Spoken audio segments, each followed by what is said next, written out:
قرآن مجید کی تقریباً 200 آیتیں جانوروں کے بارے میں ہیں اور قرآن مجید میں 35 جانوروں کا ذکر آیا ہے۔ ان میں پرندے، حشرات، جنگلی اور پالتو جانور شامل ہیں۔ قرآن مجید میں مذکور پالتو جانور پہلے نمبر پر گائے ہے۔ قرآن میں اس کا 9 بار ذکر آیا ہے۔ خصوصاً سورہ بقرہ میں موسیٰ علیہ السلام کی قوم میں ایک بندہ قتل ہو گیا، قاتل کا کچھ پتہ نہیں چل رہا تھا، تو موسیٰ علیہ السلام نے اللہ تعالیٰ کے حکم سے قوم سے کہا گائے ذبح کرو اور اس کی ایک بوٹی مقتول کے جسم کو لگاؤ گے تو وہ زندہ ہو کر قاتل کا نام بتائے گا۔ قوم نے ہیلے بہانے کیے اور بالآخر گائے کو ذبح کیا اور اس طرح قاتل کا پتہ چلا۔ سورہ انعام میں اللہ تعالیٰ نے یہودیوں کی سرکشی کی وجہ سے ان پر جو جانور حرام کیے تھے ان میں سے ایک گائے کی چربی بھی تھی۔ سورہ یوسف میں گائے کا ذکر آیا ہے کہ بادشاہ نے خواب دیکھا کہ 7 موٹی گائیں جن کو 7 دبلی پتلی گائیں کھا رہی ہیں۔ دوسرے نمبر پر پالتو جانور بچڑا ہے جس کا قرآن میں 10 بار ذکر آیا ہے۔ 2 باتیں بیان کرنے کے لیے، ایک سورہ بقرہ میں اور دوسری صورتوں میں کہ موسیٰ علیہ السلام کے کوہ طور پر جانے کے بعد قوم نے بچڑے کو معبود بنا لیا۔ دوسرا سورہ زاریات میں ابراہیم علیہ السلام اپنے مہمانوں کے لیے بھنا ہوا بچڑا لے کر آئے تھے۔ تیسرے نمبر پر پالتو جانور اونٹ ہے۔ عربی زبان کی وسعت کا اندازہ آپ اس سے لگائیں کہ قرآن مجید میں صرف اونٹ کے لیے 13 مختلف الفاظ آئے ہیں۔ سورہ مائدہ میں بحیرہ، صائبہ، وسیلہ اور حام، مشرکین عرب نے بتوں کے نام پر یہ 4 قسم کے اونٹ چھوڑے ہوئے تھے جن سے فائدہ اٹھانا وہ حرام سمجھتے تھے۔ سورہ اعراف میں، ہود،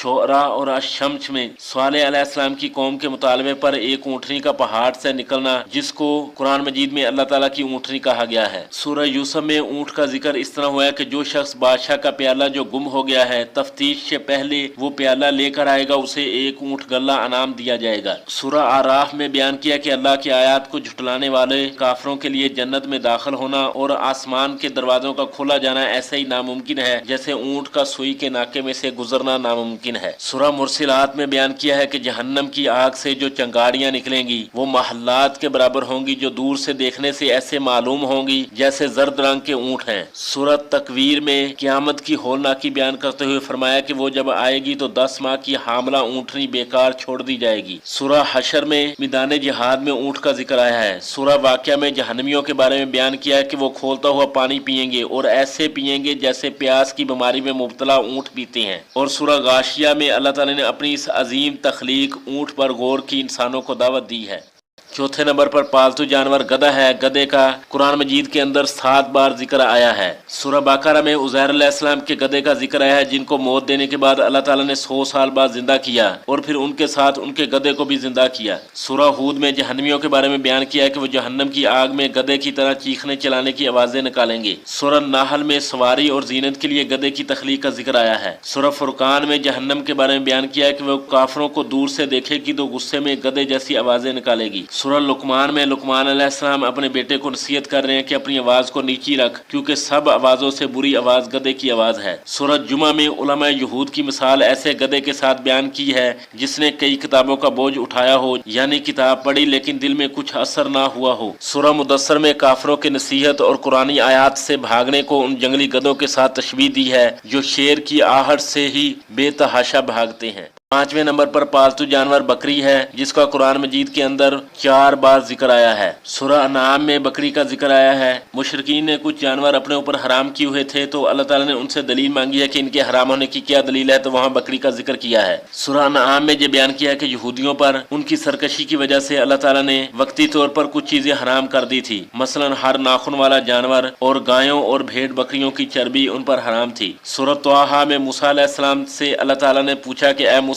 تیرے دائیں ہاتھ میں کیا ہے، تو موسیٰ علیہ السلام نے کہا یہ میری لاٹھی ہے، میں اس پر ٹیک لگاتا ہوں اور اس سے اپنی بکریوں کے لیے پتے جھاڑتا ہوں۔ سورہ انبیاء میں اللہ تعالیٰ نے داؤد علیہ السلام اور سلمان علیہ السلام کو جو نعمتیں عطا فرمائی تھی ان کو ذکر کیا ہے کہ ان میں سے ایک قوت فیصلہ تھی اور بکریوں کا ایک مسئلہ سلمان علیہ السلام کو سمجھا دیا تھا۔ 6 نمبر پر پالتو جانور گھوڑا ہے۔ قرآن مجید میں گھوڑے کا 6 جگہ ذکر آیا ہے۔ سورہ آل عمران میں دنیاوی زندگی کے ساز و سامان میں گھوڑے کا ذکر آیا ہے۔ سورہ نحل میں سواری اور زینت کے لیے گھوڑے کی تخلیق کا ذکر کیا گیا ہے۔ سورہ سواد میں سلمان علیہ السلام کے تیز رفتار گھوڑوں کا ذکر آیا ہے۔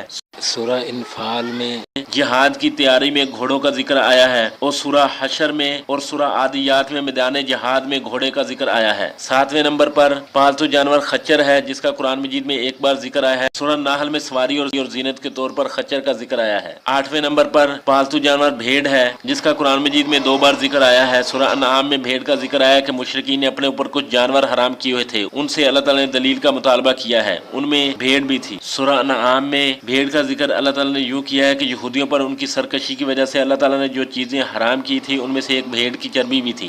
9ویں نمبر پر پالتو جانور کتا ہے، جس کا قرآن مجید میں 5 بار ذکر آیا ہے، 2 باتیں بیان کرنے کے لیے۔ سورہ کہف میں اصحاب کہف کے کتے کا ذکر آیا ہے کہ غار کے اندر اصحاب کہف سوئے ہوئے ہیں اور دہلیز پر کتا بازو پھیلائے ہوئے پہرا دے رہا ہے۔ سورہ اعراف میں کتے کی مثال ایک شخص کی بیان کی ہے جو مفسرین کے نزدیک گزشتہ امتوں میں سے ایک شخص بلعم بن باورا تھا، یا دنیا کی ہرس کی وجہ سے اللہ تعالیٰ کی آیات کو جھٹلانے والے کی مثال اس کتے کی سی ہے جو زبان نکالے ہانپتا ہے۔